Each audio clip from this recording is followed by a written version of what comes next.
My name's Andrew Carson. I'm a partner development manager here at Vendasta. I'll pop my LinkedIn in the chat here in a second, but happy for everyone to connect if you'd like and chat there. And really quickly in the chat, just type in where you're calling in from. Would love to see where you're calling in from. And if you're currently working with multi-location businesses. So where you're calling in from, and just type in a yes or a no. Sonia, Dallas, Texas, yes. New York, yes. No, a lot of yeses. We saw that last week too, so it's great. Ariel, good to see you. Philly, no, awesome. And so we do record these sessions, and then we put the recording in the community afterwards. So you can always catch the replay there. And actually, I'm gonna pull it up here because we want to encourage everyone to be asking their questions in the chat. And we know that we're not always going to have time to get to them during the sessions. But what we did is we were able to answer those questions, and we posted the questions and the answers in the community. So you can find those questions and answers in the community. So I encourage you to check those out there and ask your questions in the chat, so that if we can answer them during the session, we'll definitely get to them afterwards. With that, I think that's kind of all that I had to frame up here. Last week we talked about the anatomy of a multi-location, and this week we're going to be talking about qualifying that opportunity and making that connection there. So, maybe we'll go to Joel. I think Joel, you can take it away. Maybe do a quick intro for those who didn't catch the first session, and kind of, who we're chatting with, and what we'll be talking about today. So take it away. Andrew, thanks a bunch. Hey, everybody, welcome back. And for those of you who didn't attend last week's session, we're excited to have you join this one. I want to echo something that Andrew said, or actually two things that he said. The first one is we really enjoyed the back and forth, the Q&A last week. I'm a relatively shy guy. I don't like to talk a lot, as you probably gathered from last week's session. So I really love the interaction back and forth. I think we're going to learn a lot more if we can look at specific examples and we can dig into them. And I understand confidentiality. I understand you may not want to lay yourself out there and say, Kathy, you mentioned, and I love it, I'm working with a bank. I don't need to know any more than that, okay? I don't need to know who the bank is. I don't need to know what city they started in. I don't need anything like that. But if we can just take some of those real life examples, and at the end, the last 10 minutes, 15 minutes or so, we really would like to get down and dirty specific to some individual locations that you might be taking a look at. And like I say, we'll just talk vertical. All right, what vertical do they play in? And let's take a look at strategy and how you might attack those. The other thing that we mentioned the last time is the Vendasta team is here for each and every one of you. So your team member that you work with on a day-to-day basis, Kathy, I heard you mention you're not shy. You talk to everybody in the organization. Feel free to continue to do that. We want to do that. We want to get on the phone with you. We'll grab Josh Baker if we need to, and he can be running the demo. We can do any of that stuff you need us to do to help support you, because as Andrew said, when you win, and that's what we want you to do, we want you to win, because when you win, Andrew and Josh and Erica and Katrina and I, we all win as well. So ultimately, that's what we want to do. Andrew asked me to just give a quick overview of what I do and who I am. I'm Vice President of Multi-Location Sales here at Vendasta and Large Cloud Broker Acquisition. All I do is hunt. I hunt and help our partners generate net new revenues through the inclusion and add-on of multi-location brands and partners into their dashboard, which is ultimately the Vendasta dashboard, right? So I want to be a resource. I want to help you guys as much as we can. But more than anything, I want to get into today's session because I think it's pretty interesting. I think we have some great content. We're going to talk a little bit about who am I selling to? Who am I going after and why am I going after them? What do you know today about them? And what holes do we need to complete the Q&A on before we jump out there and try and engage with that customer? Then I'm going to ask Josh, our resident expert on the Vendasta platform, to dig into some of the tools that are available in multi-location, how you can set up that multi-location partner or potential partner or target to generate awareness and to show need and where they have some potential pain.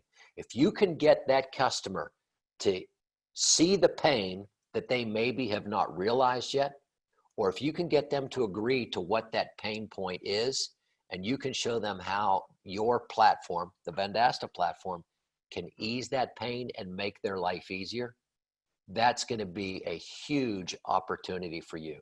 You know, we were on a call earlier this week with a very, very large multi-location brand with one of our partners. And one of the questions we asked at the very end was, what keeps you up at night? If you haven't seen it today, what would you like to have available if the wish could be granted right now?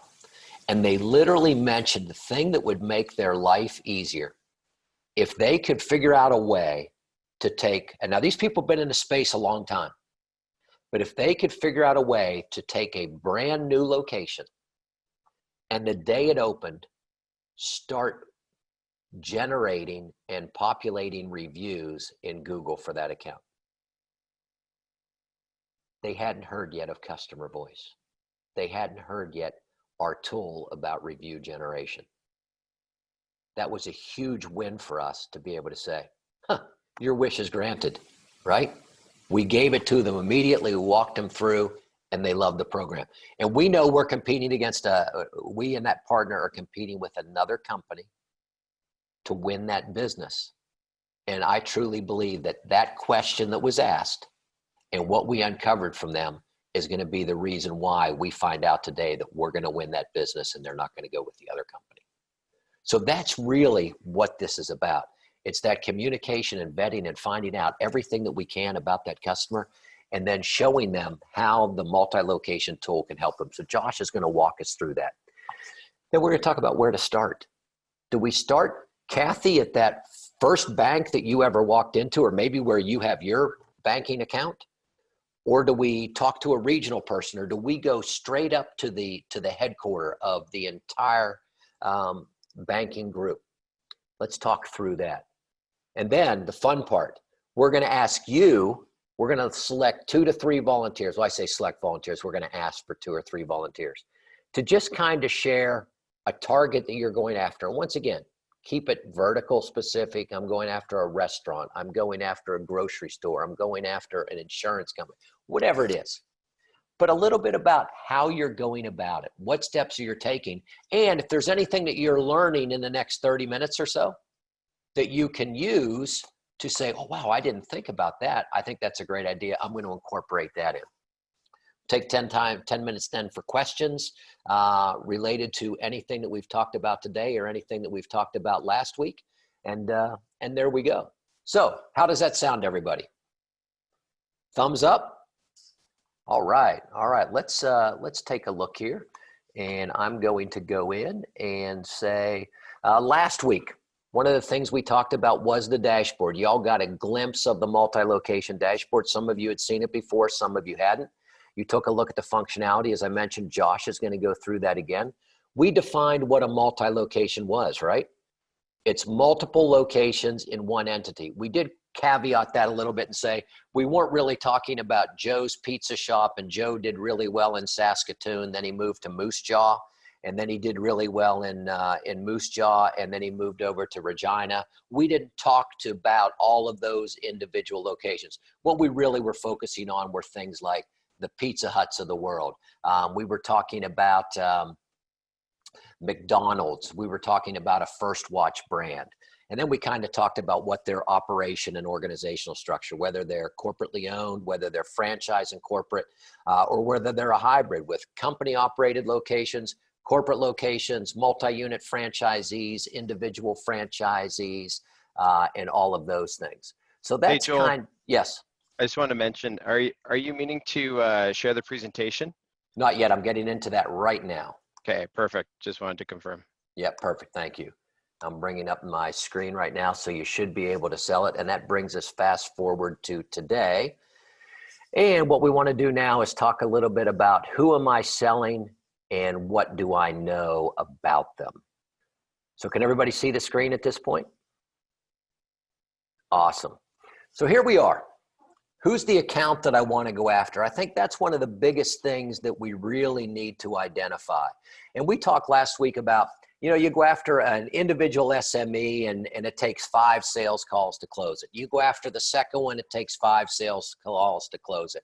Well, when you go after a multi-location, it may take 5 calls to close it or 10 calls to close it, but you get 5, 10, 15, 20 locations. So the amount of time that you're actively investing in that multi-location is actually less on an acquisition standpoint than going after those individual SMBs. That's why they're so important. But once you've determined who they are, you then need to figure out what it is that they do. And you may know what they do, but before you just make that assumption, prescription before diagnosis, we always say, is malpractice. So as you take a look at what they're doing, really understand what they do. Then identify the vertical that they're in, and then determine how they talk. Anybody know what I mean by how they talk? Kathy, you're nodding yes. Can I ask you? I'm interpreting that as to what their business is, what they understand about what their business is, and what you understand about what their business is. Exactly. And what is the vernacular used in their business? If you're calling on a multi-location urgent care company, don't say customers. Customers don't go to urgent care. But you know who does? A patient. Kathy, you're talking about a bank. And at banks, they get customers. But if you go to a credit union, right, they have partners. And members, right? So it's important that you now also begin to speak their language. And you know what? You're going to make mistakes. You're going to say customer one time instead of patient or whatever. Roll with it. But try and get that vernacular down and try and get that understanding of the customer base that they deal with and how they see you understand their business.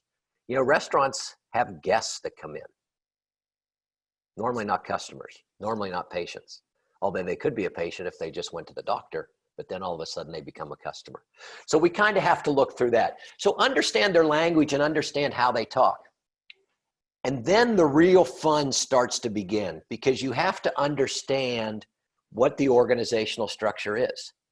Are all those decisions made at that one central point? And we talked a little bit about this last week. Do the franchisees have control over local marketing spend and dollars and digital initiatives?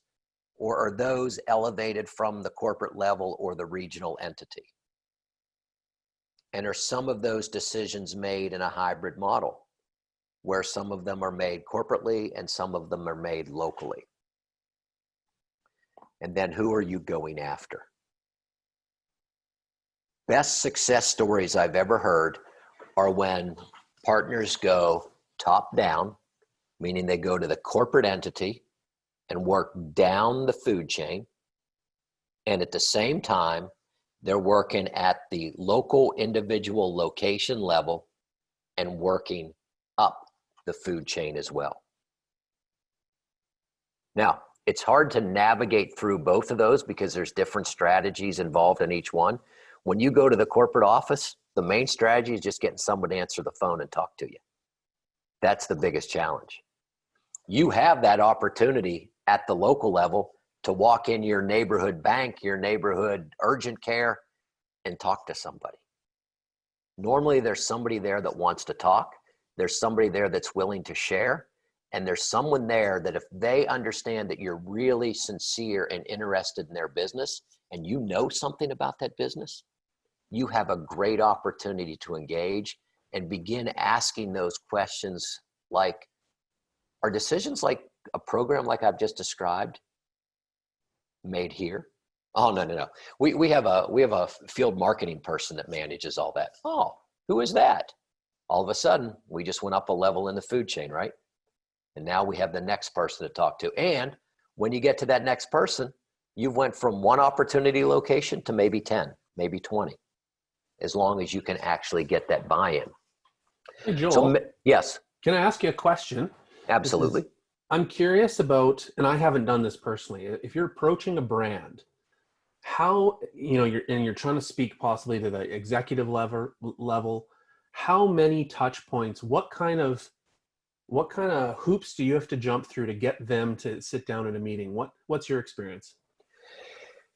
Depending on the level you're going into, and it's actually kind of interesting. What I've traditionally found was when you go really high up and you've struck a nerve, you've hit them with something that they're interested in, they will push you down to that next level.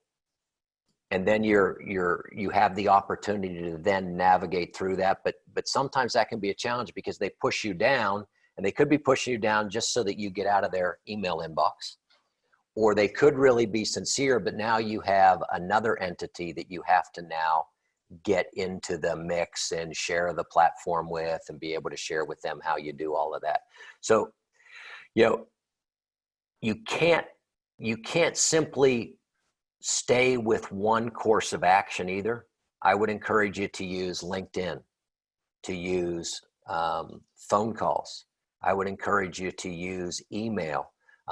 Connect with them on LinkedIn, mail them through LinkedIn, research them on Facebook, follow them on Twitter, all of that information, anything that you can do, because suddenly they post something on Twitter or you see a tweet and you see something that they've said, and now that might give you the avenue to go and say, hey, I just read that article you posted about on Twitter, and I thought it was very interesting. I loved your quote about X.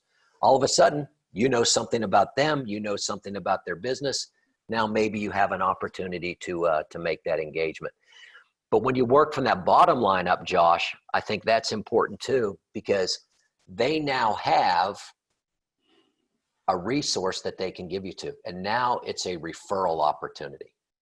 Hey, Joe suggested I call you, Mary, because I was in talking about digital marketing. Oh, okay. And that can be left on a voicemail just as easy as it can be in an email or whatever. But I think that's all important information as you go through that and take a look at it. Very cool. Thanks. Yeah, I spoke with one partner who they said it took them 9 touch points to get a single response. And in all those touch points, a couple of them were emails, and they tried everything, throwing, free promotions at them, calling out the different things that business was doing in other areas and social media and stuff. And finally, after the 9th, then they were either annoyed enough that they wanted to speak to the person and were able to get that meeting. So I was curious if that was typical, and it kind of sounds like it is, especially at the large brand. Right. Well, it really is. And I just want to open up my screen and show you guys something. So I looked today in preparation for this call. Last week, we talked about First Watch, which is a all company operated chain of restaurants, 200 of them in the Florida marketplace and through the Southeast. We talked about Pizza Hut, which is all franchised. And then we talked about McDonald's, which is a hybrid, right? And each one of those has their own level of marketing and everything else. So if I go into First Watch in LinkedIn, they have roughly 1,685 employees. When I dig down and go into Sales Navigator and search, they have 33 people listed when I put in the term digital marketing. Now, when you look through these individuals' names and you take a look, so Haley here is digital marketing intern at Trademark Productions. She's probably maybe was a waitress one time at First Watch, and she's in college. Now she's an intern.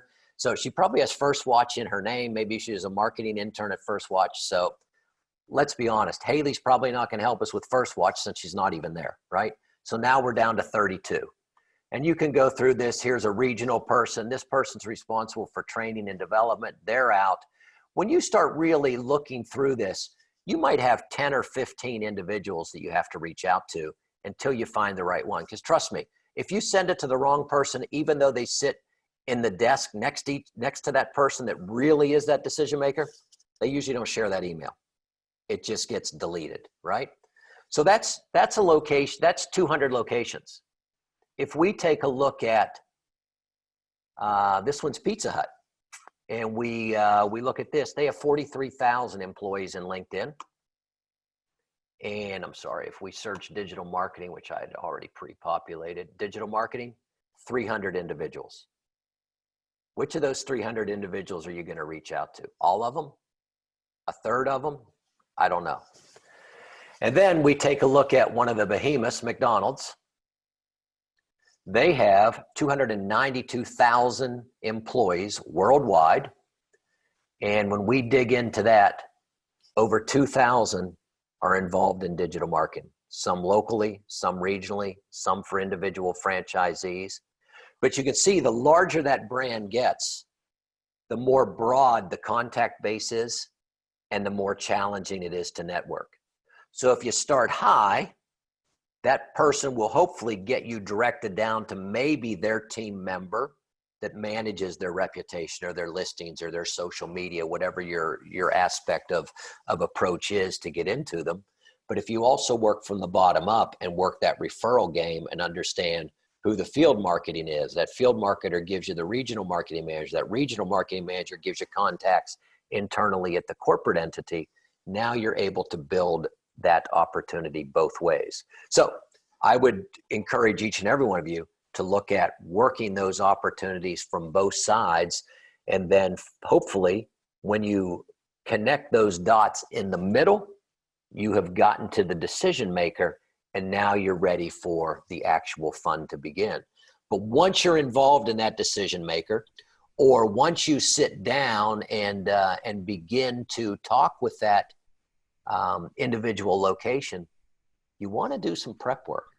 You want to know something about that business. So I'm going to ask Josh now to give you a little glimpse of the multi-location platform and let you see how we and you can work together to get locations in the platform and how we can run some brand analytic reports to help you along your journey. Josh? And Joel, it's interesting to look at Monica, that second person on that list. It said guest experience or something, right? Didn't say customer, it said guest. So just to your first point, you know. Yeah, I'm looking at that right now. Guest engagement consultant. Yeah. Digital CRM and loyalty. Yeah, totally. Sorry, go ahead, Josh. No, it's all good. Just before I dive into the demo of how to set up and prospect your brand, Tim Pringle, I wonder if I can call you out. We had a really good chat a couple days ago talking about Joel's strategy that he just brought up of coming at a brand from both sides, from not only the top corporate level, but also finding success at the individual level. Tim, you found success with a retail, and could you share just a couple details about why, like what you've done and how that's opening up a brand opportunity for you? And you can share as much as you feel comfortable sharing.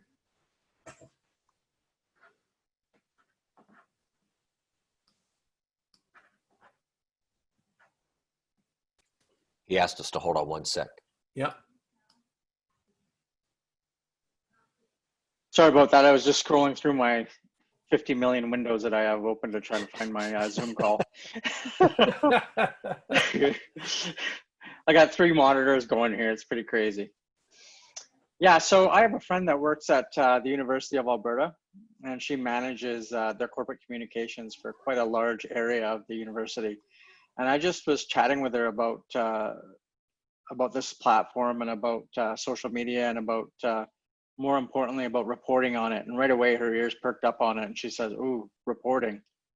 That sounds interesting." So I started onboarding. I started with one of their locations, and I just created an account in Vendasta for them, a dashboard for their location. And then as we got talking, she manages their housing, their student housing, and they have 13 buildings in the University of Alberta. And she has she's trying to put them all on Google My Business, and it's a real crazy kind of endeavor.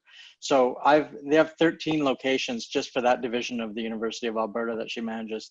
So I put them all into Vendasta. I created separate accounts for every single one of them. And then I connected them all to the multi-location dashboard. And now they've only been able to connect about half of them to get half of those authorized through Google My Business. But it's really super fascinating to see all the different locations and all the different information populating in from their social media, their Google My Business, and their Google Analytics. And that she needs that kind of reporting to show her upper level bosses, her directors. And that's not something that they have access to right now. And that's not something they had even heard of until I introduced myself to them. That's great. So yeah, it's pretty fascinating to see the data. Even for me to look at it, it's they get a ton of traffic. So that's the point that I wanted to bring out, which I think is part of the magic, is that if you can get, even at a single location, the decision maker at that single location to see a little bit of the value, and they're the ones who then take it up the chain, as opposed That's to right. you having to, continually go up the chain. It has way more impact because they're getting that, referral essentially up into the brand. So I just wanted to say kudos on doing that. And that's a great strategy. Yeah, so far so good. It's I haven't converted it yet, but it's going to convert eventually. Yeah, and I actually, the reason I asked the question was because I know that you have another retail location that you're doing this successfully with. They're a paying customer, and that the owner of that single location is taking it up the chain, is what you told me. Is that right? Yeah, but he hasn't seen the multi-location dashboard yet, but it is right.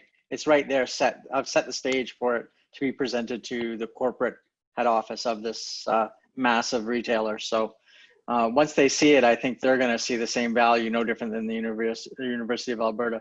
The only concern I have with that account is that I think they must be using some kind of competitive product right now to manage all these different retail locations and their reputation management and whatnot. So I'm just not sure how I'm going to approach that. But I think adding them as a user to that dealer is going to go a long way and then they can start exploring the dashboard a little bit. That's a great point too. So going up against competitors that if a brand is maybe already using, I'll touch on that point a little bit here as well. Thanks a lot, Tim. Appreciate you sharing. Hey, no problem.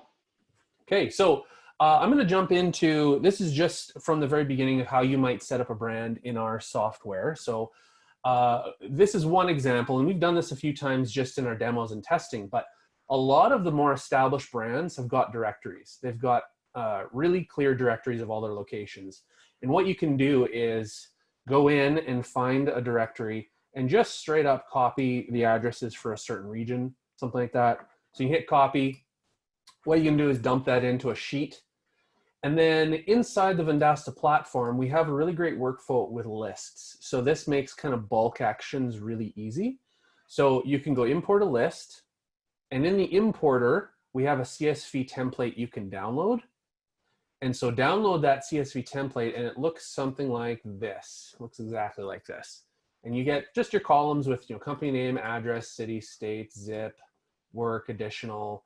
And you don't need to fill out all of these fields. You can see lots of these are not filled out. But what you're going to want to do is just fill out the basic information. And this might get into, you might want to YouTube this. This gets a little bit into more advanced Google Sheet manipulation, but you can take something like an address that's in a single column and you can do what's it called? Let's see. When you paste, you get this little menu down here that says split text to columns. So you can actually split. Oh yeah, so I did it once. You can actually continue to do that and actually break out all of the lines of content in here if you want into different fields and actually get nice even rows for the name of the business, the address, the phone number, the zip code. And then you can format it to go into a list like this. So that's, if you're doing 5 locations, I'd say just add 5 locations to the platform. But definitely we have some bulk kind of spreadsheet workflows that make, if you want to add 100 locations and do prospecting at that scale, it's very possible. So let's say we've got our list now, and what you do is you import it, and then you map your fields. I won't take you through that. And then you set user permissions. And what I would recommend if you're prospecting, don't add any users at this point. This is for you to use and to take to your customers. Now, what happens is after you've added the accounts, they will appear in your accounts list, but you can go back to the lists. And here's one that I'm going to open up Dairy Queen.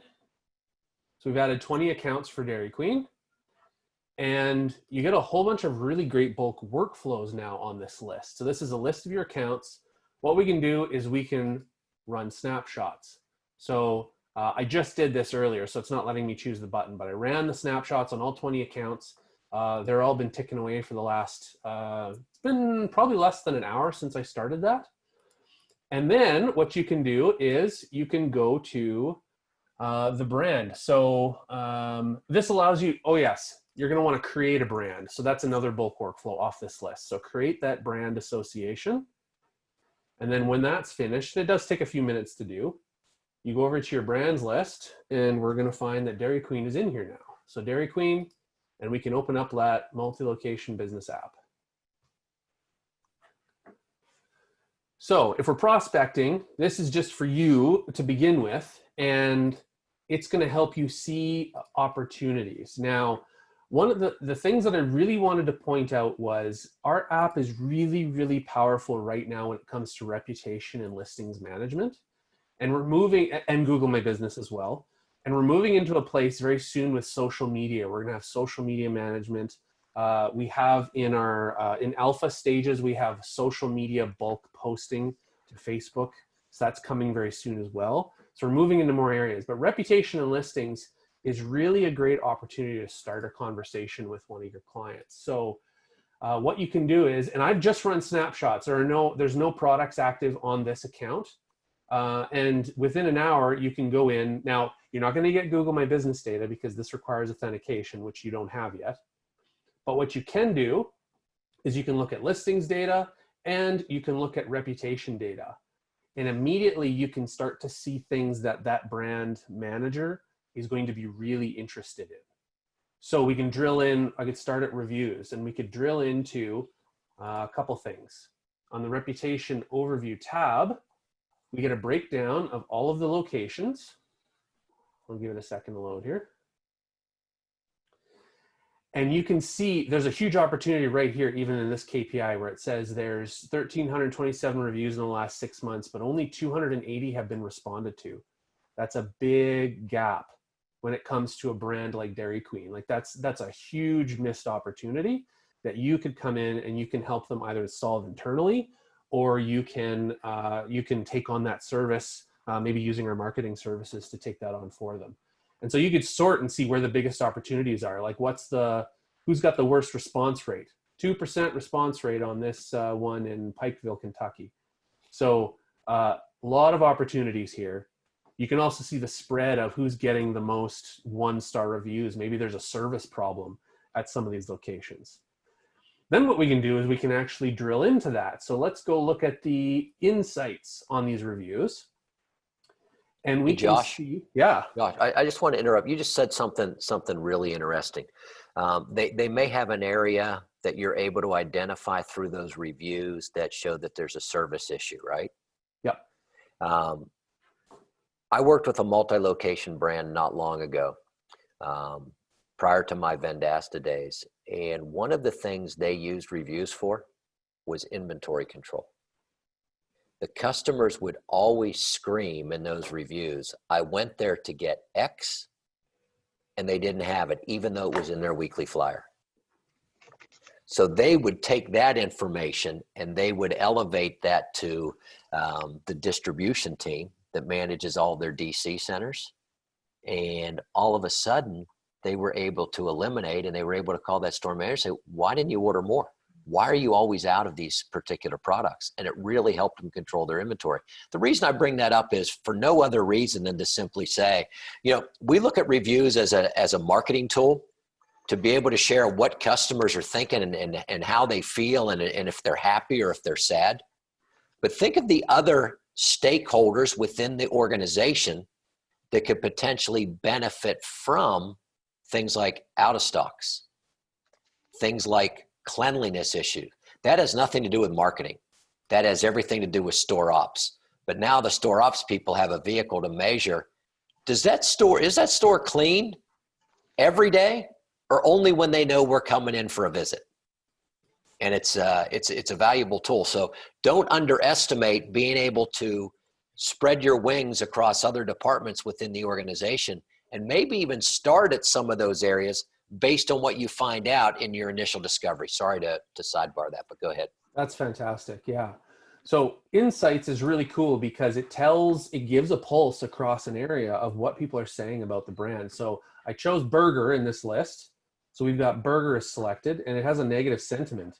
And we can see sort of a trend line over time for the sentiment of reviews that mention burger.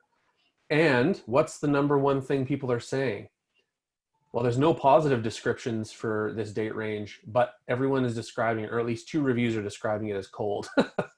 So that's something that, you know, maybe they need to work at a systems level at their brand. So there's so many really cool insights that come out of this tool. And like I said, all I did was run a snapshot. I didn't have to activate anything to get these insights in here. And we're using Google's AI to pull out these phrases and key terms and then roll it up.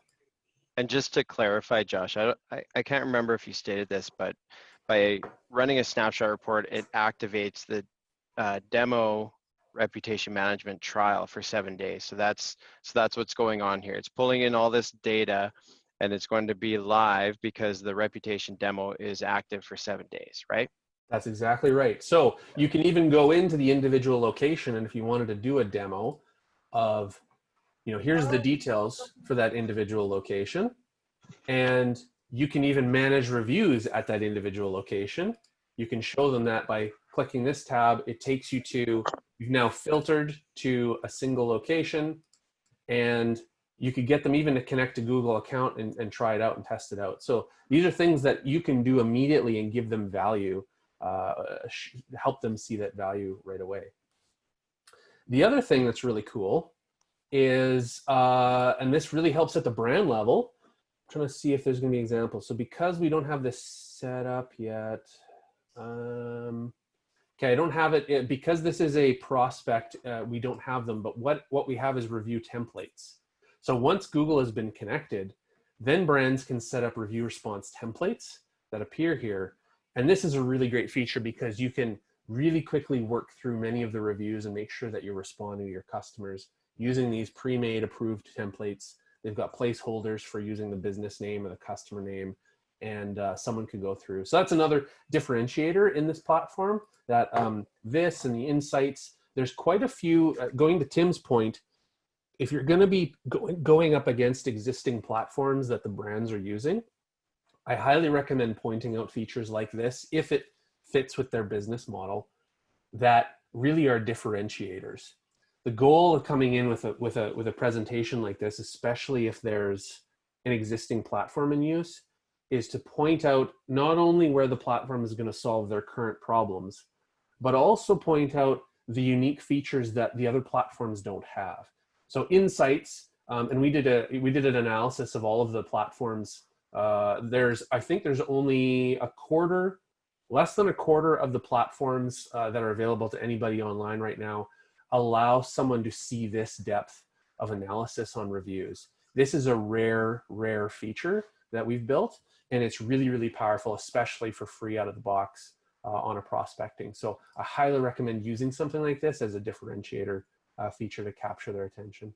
And Josh, just to clarify, this data will be, like, it'll be pulling live data for 7 days. And then what happens after that 7 days? Does the data that was last pulled still remain, or?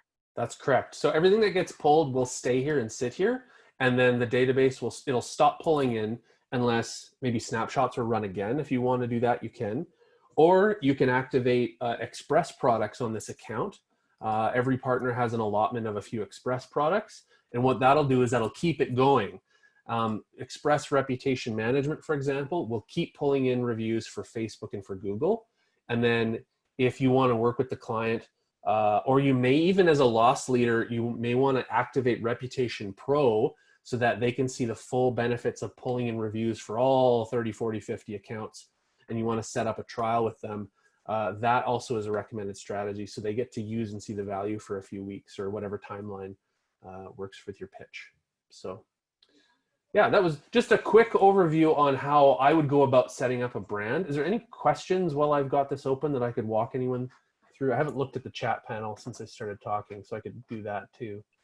No, Josh, that's good. Josh, there's been a couple questions about that I'm seeing come through reviews on Yelp. Do you want to address the Yelp situation with Vendasta and the platform? Yeah, for sure. Let me just see the questions here. I think it was Jeff Moore says, any API updates that will enable review response in TripAdvisor or Yelp? And then Yes. Kathy White also said, adding reviews on Yelp would be awesome. Yeah, I'll bring that feedback to the team. I know that we hear that quite a bit. There's been some challenges with Yelp API and getting an agreement in place with them, but I will bring that up to the team again, that is something that is really impactful to everyone here. You know, one of the big challenges with Yelp is they continually change their agreements and how they manage listings and reputation on an annualized basis. So years ago, you could claim listings on Yelp and you could respond to reviews on Yelp. And then they went from a standpoint where you could no longer claim listings. You had to do the review. You had to do the review response. And if you did the review response, you got the listings for free, and then they waffled and changed that again. So it's they kind of lick their finger and stick it in the air, right? See which direction the wind's blowing and where they're going to generate the most revenue from. And that's the model that they go into this year or what they had last year. And at the end of the day, Yelp is really just trying to sell local advertising to local businesses. With the Yelp solution, you can bulk update if you're a multi-location, all of your listings free of charge, and they'll claim them and they'll put them in there. And it's interesting, the number of companies that have done that on a national level and put all of that data out there. Their phone the next morning begins to ring uncontrollably with salespeople from Yelp trying to sell them local Yelp advertising. So they really use that as a loss leader to generate additional awareness. So just a little bit of a sidebar on Yelp. But so Josh shared some really cool stuff. He shared the ability that you have to bring your listings or a group of listings into the platform, how you can put those into a brand, and you can showcase high level what the overall view is. What are they doing total star rating? Tim, I think it might have been you, I apologize if it wasn't, but somebody mentioned that they had multiple reputation companies working with one of the brands that they were looking at and everything else. I love hearing that.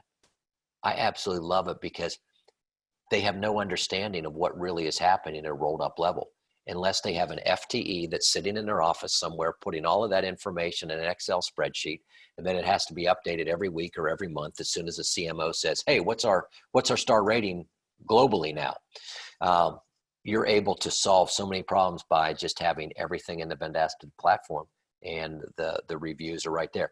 How many of you have seen this multi-location side of the dashboard and that information that's available that Josh just shared? And how many of you was it new to? So let's start with shared. Hands up if you've seen it and used it. And how many of that got the first glimpse of that today? Put it in the chat so we can get a good, because we have about 70 some participants in here. So what are the questions? If you have seen it before and you've used it, put yes, or new to me if it's new to you. Yes, perfect. Yeah, if it's new to them, they probably haven't used it before, right? I'm seeing a lot of I'm seeing a lot of new to me, Joel. That's good, and that's why we do these sessions, right? So that we can not only strategize with you, but we can also share updates that we have on our platform. We do a new release, Josh. Is it every 27 minutes of our platform? Yeah, so, I think it's actually 14 minutes. Every 14 minutes, there's some small improvement that goes out live to our platform. So that's the pace at which our development teams, we've got over 20 development teams working on pieces of this. And you can see in multi-location how much is powering this thing in the back end, what's all come together to make this possible. So it's pretty great. Actually, Josh, I have a question about when is the next rollout for multi-location? I know you guys are working on some additions. Yes, the next big, there's two things that are coming right away you're going to see.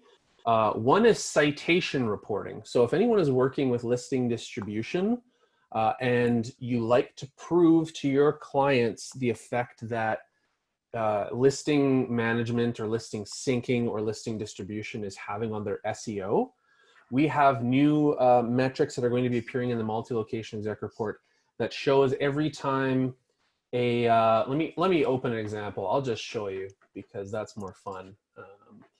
Every time a business gets mentioned anywhere on the internet. So if a business got picked up on some site on a directory, we find that with our reputation management product, and then we display that as proof of performance. So if you're doing SEO work, you're doing listings work, it's a really great chart because it's always up and to the right. It's like, oh, we found you on another site.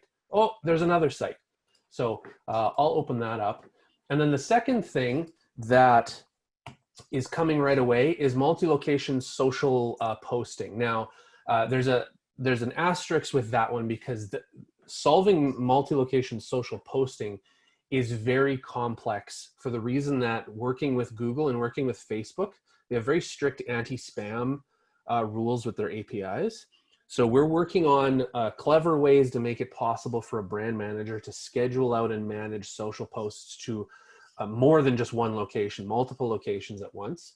And we're trying to push the limits on how many can we do that with, how do you schedule that? So our social team has been working hard on making social posting possible. So let me just open up real quick just to get everyone a little bit excited about a couple things that's coming here.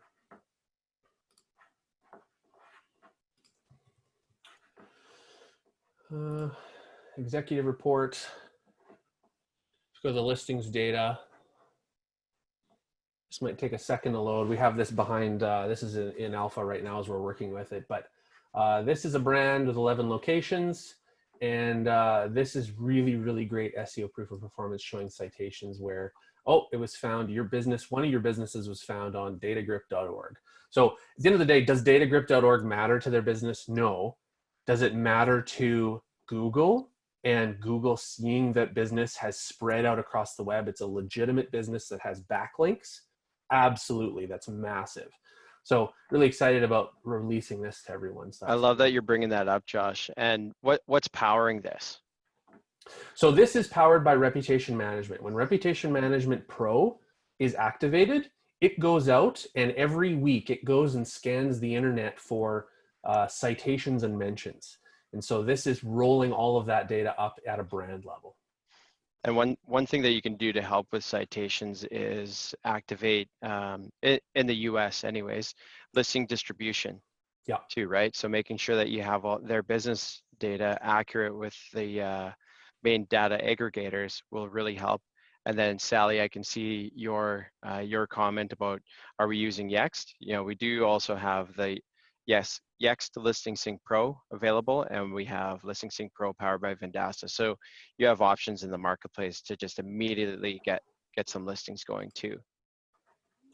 And this is a little behind the scenes look at the work in progress on our social composer. So the ability, this is the composer that everyone knows and loves, but it is linked to 16 locations.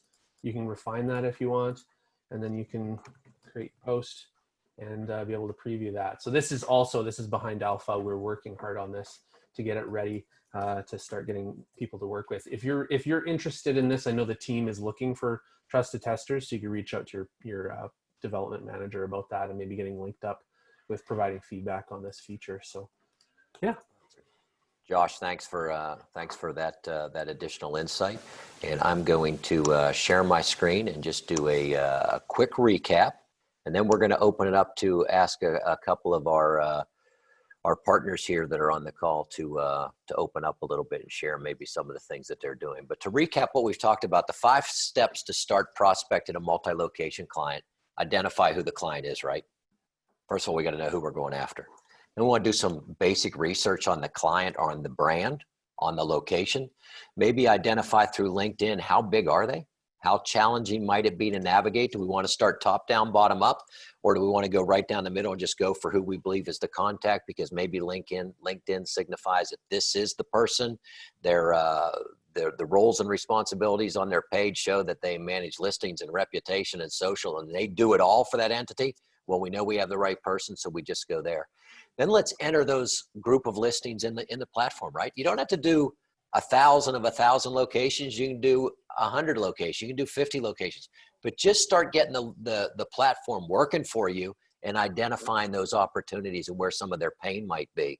And then start making use of all that information and then determine where you might be able to start the selling process with, and then engage with that customer. Engage with that customer at the local level. Maybe it's a local manager that you know, and get some specific information and begin letting that process actually begin to work for you. And from there, Hey, Josh, Joel, before we get into the discussion, would you be able to just do a quick recap on the key differentiators? I think that's so important. Just on slide 30 there. For sure, Just yeah.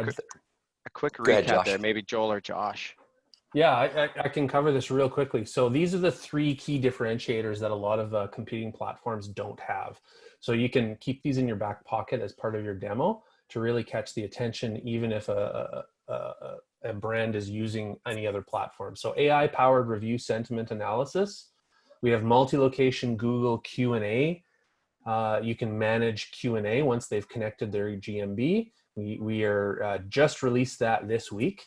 And also multi-location review responding with templates. We've got that as well. So those are pretty big standout features to help them do bulk workflows. Awesome. Thanks, that Josh. is great. And you know, the other thing I want everybody to be aware of, when you start understanding and knowing the customer that you're going after, and you find out maybe who they're working with today, most of our team members know, and they have access to pros and cons of each of those organizations. So we have battle cards that we've identified for those national companies that are doing reputation and things like that, and where they may have holes in their platform. So as you talk to your team leads and you start investigating, you find out that, wow, I know that they're using Yext for reputation. Well, you know what? There's probably some holes that they're not getting filled within that Yext platform that the Vendasta platform will be able to fill for them. So now we have the ability to work closely with you and say, these are some areas of weakness that we can overcome, that that your partner, your brand that you're selling to can see value in being able to solve these pain points that they're actually having. So if you can lead the discussion for them to identify that, hey, these are the pain points I'm seeing, now you have I've identified it, I can solve it, and here's how. So those are just some of the structural opportunities that your team lead from Vendasta can help you navigate through as you go into these multi-location opportunities. But I'd really like to now open it up if Andrew, you and Josh and Eric and everybody are okay with it, and just see if somebody will open up their skin a little bit and share with us exactly what's happening with maybe a brand that they're targeting. Maybe something prompted them last week to this over the last 7 days to reach out to somebody and start that process. What the feeling was like, what you've done, how you're doing it, where you thought there might be a hole still. Let's just open that up. Anybody willing to chat? A couple minutes, and then we'll go to the next person. So I have a couple of people who would like to comment. You know, Jeff, I can see that you raised your hand. Would love to hear from you, and Joshua Langley, we'll get to you afterwards. But Jeff? Yeah, good. Can you hear me? It's a new mic. Yeah. Gotcha. All right, great. Hey, yeah, no, first of all, I love the multi-location center. I think it's a huge advantage when you go into these multi-locations. You know, currently prospecting probably a large medical group with 30 locations, a large bowling group with 10 locations. We have a couple of small franchises. I think, and this is one of the things I was asking Josh on chat earlier, is I think one of the things to be aware of, though, is the limitations of that. Make sure you understand, you know, what that is and things like that. And the one thing that I would say, Josh, is anybody working on this, you know, aware that I know we've been talking about it on Google's sites for 3 years plus on franchise posting through the API. they can post directly through Google My Business, but not through the API. And then we were talking about multiple Google location posting from a future, I guess, love to hear any conversations around that and just make sure people are aware of that limitation when they're working with over 10 locations. For sure, yeah, we're very aware of that limitation. That's probably the number one challenge that the team is facing, is how do we, stay on the good side of Google and Facebook and these big companies and meeting those anti-spam kind of laws. So there are some strategies in place that make it possible to, like, our goal is to reduce the workflow, right, at bulk. Right. So there are some software strategies our team's looking into, and that might be worth bringing on our social product manager to talk more about the details there. But in ways that you could schedule groups instead of you can't post to one post to 100 locations, that's not allowed. But can you do 10 posts to 100 locations? That definitely saves a lot of time. Or even could you do one post to a single location if you're a franchise with more than 10 locations? I mean, just that one alone, so that an individual location could still promote locally. Anyway, absolutely. Yeah. That's great. Yeah, great feedback. Thanks, Jeff. Thanks, Jeff. Don't want to have any spoiler alerts, but we are hoping to get the social marketing team on to talk a little bit more about those opportunities in the near future here, Jeff. So we'll definitely be hearing from them on that. The one thing that I want to make sure, though, that everybody does understand is we do have the opportunity to do Google Q&A response in the reputation platform. Limited number of companies that can respond to Google Q&A as a response from the owner. That is a game changer for a lot of these brands, because right now local guides are populating those questions that users are asking, and they know nothing about that business. So it really causes a lot of angst on not only the individual SMB, but more so on the national brands when inconsistent information is out there. So that's a big win for the platform, and for you using the reputation platform provided by Vendasta for your customers. Absolutely. So I know we're at time, but I would love to hear from some more partners. So if anybody needs to run, feel free. But I want to hear more from you guys. So Joshua Langley, I'd love to hear from your experience. We were chatting a little bit, and we'd love to hear about your experience working with multi-locations. Yeah, I've been using it for a little over a year now. We actually have just recently started kind of going after that segment of our business again. But throughout this process, I can just point out a couple of things that have worked for me as far as picking up clients and things of that nature. One thing I will say, if you deal with any like billboard company, print company, radio companies, it's a great tool for them to be able to use to put their clients in there, so they can actually give them reporting of when they start putting up billboards, running radio ads, because it's very hard for those clients to be able to have any type of analytics of whether they're able to show their client, the proof of their ad results. So we've been able to use that, and that's been pretty successful with a couple of radio stations here locally in Atlanta. It's also a big value for the brand managers, because some of you guys that have, multiple people that have multiple locations on there, a lot of the brand managers aren't necessarily engaged on the day-to-day operations. So for them to be able to have this app on their phone and kind of be able to see what reputation is going on with each location, that's been a really powerful point for me to point out with the decision maker when you get to decision makers, because they don't want to care about all the other, they care about the stuff that we talked about, but I've just found one of the most important things to point out is, look, you can really see what's going on with your reputation across the board from your phone without having to depend on your district manager, your local managers, so forth and so on. So that's been really powerful. Also, it's been good for companies that have like real estate models. It's really hard for real estate agents to be able to establish listings and locations, because they're usually based out of one office and they kind of work virtually from there. So we've used it and we've actually gone in and established like Suite 101, Suite 102, Suite 103 inside the building. And then there again, it gives the real estate broker value, because they're able to see the reputation of their agents, but it also gives the agents some power, because now they're actually be able to be found on the internet. They can put their landing pages, social media links and stuff like that up, which they don't really have that capability when they're underneath like a Remax, big brokerage company, things of that nature. So that's a couple of things that we found. Works great in the automotive business. We're currently have a client right now that have 275 locations. They onboarded 30 of them yesterday. So, it definitely works. It definitely takes some time to learn it. Don't be scared of it. There's a lot of moving parts to it, but Andrew and these guys have definitely helped me get through it. But it works across a lot of different industries. We've had a lot of success picking up other business. Maybe they weren't necessarily, involved in this, but when they saw the complexity of our software and they realized, wow, you guys can really do this, it helped us pick up some of the smaller jobs from them, so it kind of turned a no into a yes, being able to show the capabilities of what we have.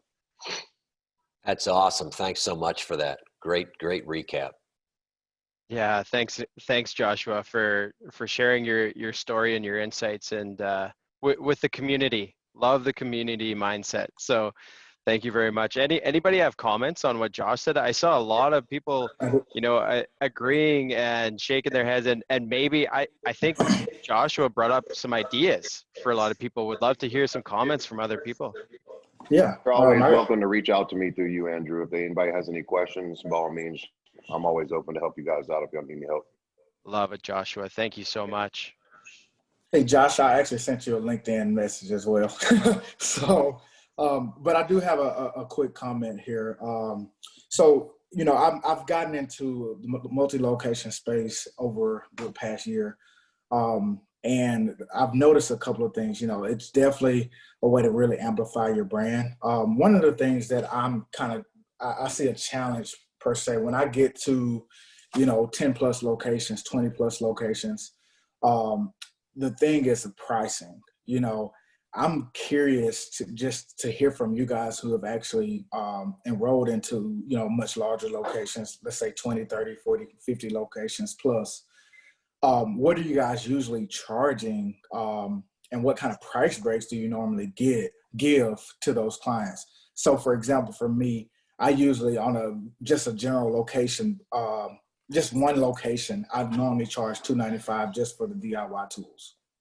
And that is, the standard listing, social, Repman, and, advertising intelligence, stuff like that. But what kind of breaks do you guys normally give in terms of looking at contracts or deals with, 30 plus locations? I'd be happy to chime in on that. Yeah, What I look to do, every industry is different. And in order for you to sign up somebody that's got 30, 40, 50 locations, you kind of need to know their business. You need to know their budget, and then just work within that budget to make it affordable. So it becomes, something that's profitable for them in the long term. So that's why you kind of become the expert of their industry.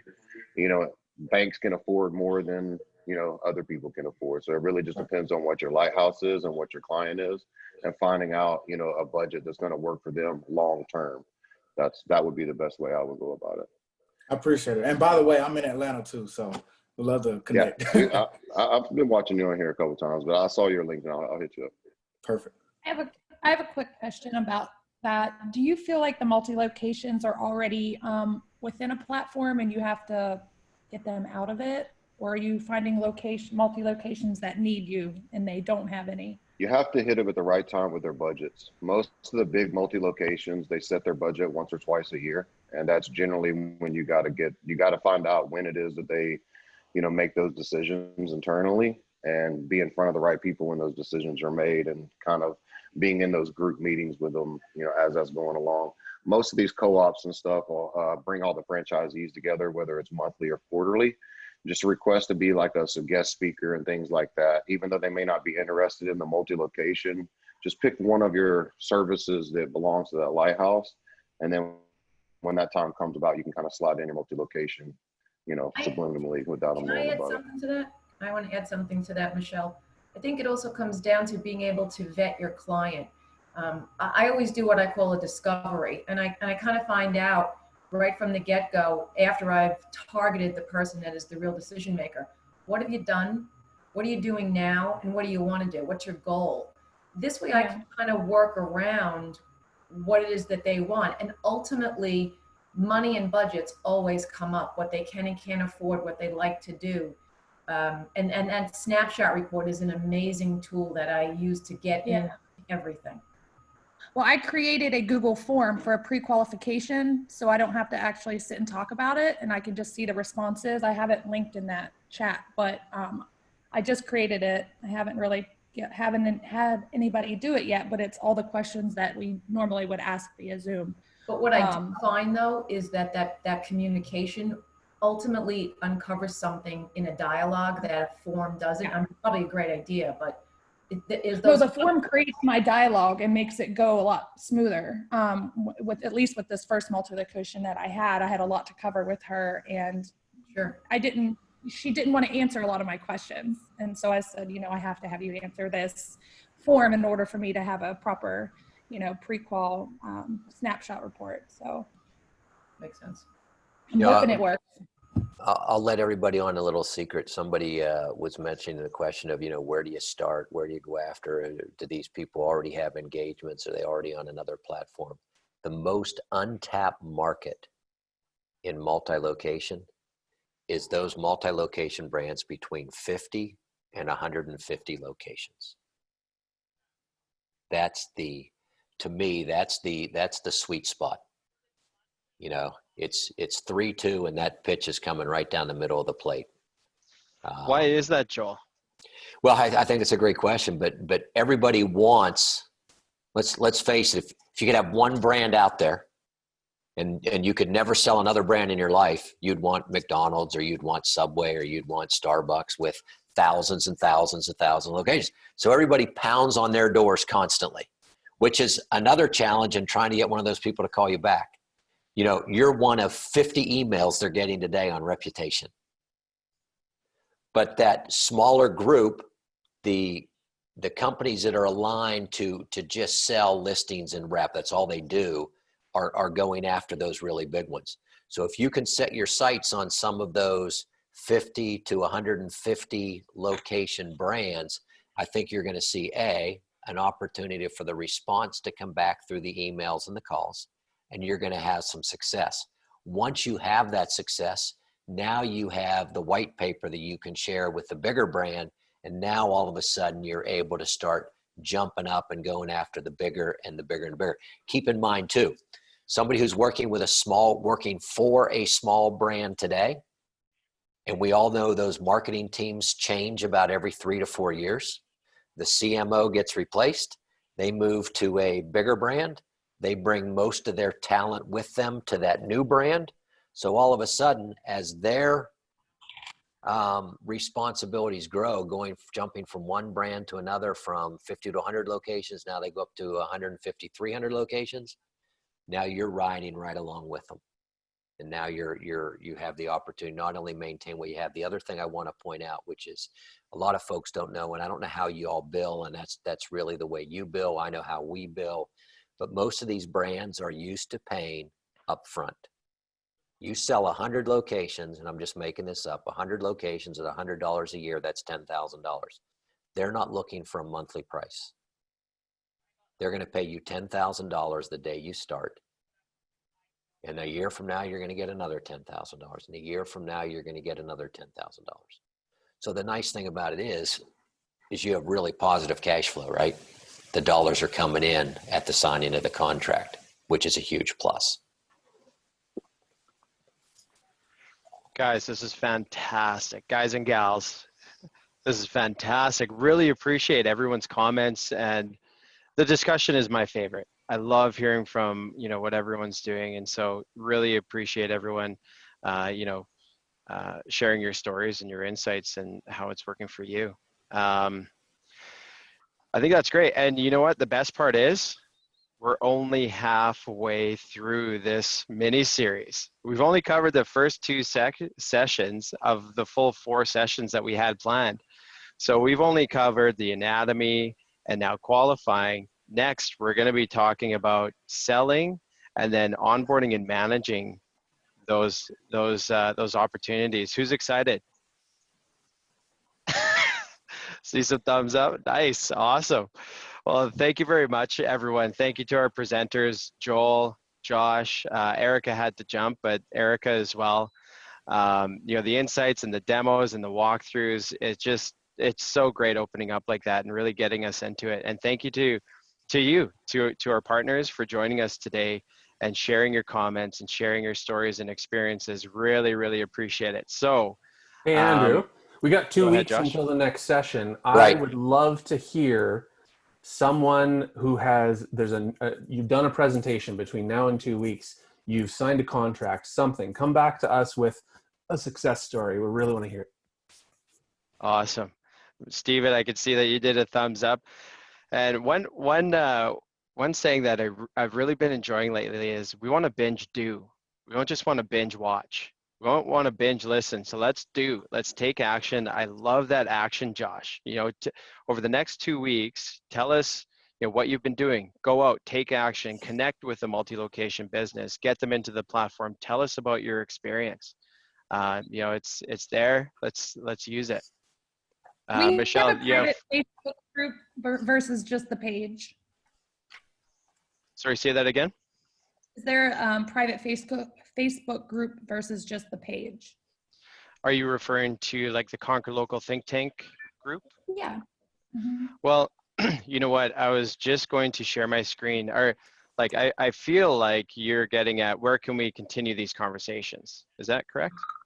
Awesome. Yes. And I was going to do that and then share what we're going to be talking about next week. So let me share my screen here. Oh. All right, there we go. Okay, so right in the community session, so a couple things I wanted to show you is if you go to, you know, academy.conquerlocal.com, or, you know, go in there, you can also get there through the platform. Whenever you're in Partner Center, you'll see the Rubik's Cube menu, the 9 dots in the top right-hand corner, and then you could get into the Academy that way. We have this group that we're building, community sessions. So these community sessions, they happen every Friday, and we kind of run through different topics. So for the last couple of weeks, we've been talking about multi-location in Vendasa and opportunities. And, you know, so get in here. We're really starting to get the conversation going in here. We're just starting this out. So get in here, ask questions, and, you know, let's help each other out there. If you go to this discussions part here, that's going to bring up all of the previous Conquer Local community session presentations. This is really meant to be a place for you, our partners, to engage with each other. And, you know, some previous sessions, if I'm going to call some out, some of my favorites, we have Social or Deals, one of our top performing partners who offered their insights. They did a 3-part mini series. Same with the Janice Christopher Agency, who is sharing some of their checklists that they use for consulting. You know, pre-consulting, what do I go through? You know, what are the questions to be asked? So check those out.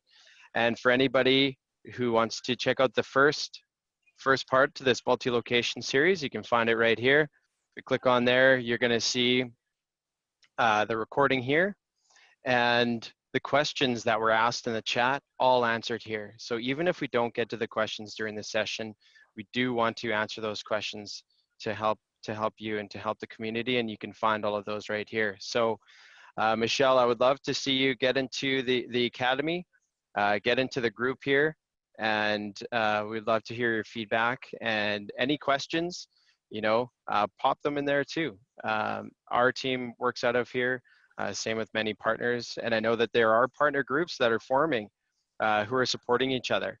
So the other thing is, get in here and chat and identify with like-minded business owners and start that group. Support each other with opportunities or challenges. It's a place to talk about your experiences and help each other grow. So Michelle, that was a pretty long answer. Was that good? Awesome. All right, so next week, what we're going to be talking about, or next week, so one thing that we started to do is our monthly executive Q&A sessions. So we've had a couple of sessions with our CEO, Brendan King, and the last session last month was with George Leith and Jeff Falcomer. And now this time, next week, we're going to be chatting with our Chief Strategy Officer, Jackie Cook. So this is really a place to connect with our executive team, get their insights on what's happening in the market, you know, talk about some issues that you're facing, and we can provide some ideas on how to face them. But we really want to increase that transparency and communication with Vendasta at all levels, executive and everyone. That's why we're doing these things. So that's what we have to expect next week. And then the 2 following weeks, we're going to be continuing on with the multi-location conversations. So we'll be talking about selling the multi-location opportunity and then onboarding and managing. So a really exciting next 3 weeks. Anything to add before we log off here, Joel or Josh? No, I think we're good to go. I want to second your praise for this group opening up and sharing. I think we as a group, and I think some of the things that Joshua mentioned, I saw a lot going through in the chat that, hey, that's a great idea on the billboards and everything else.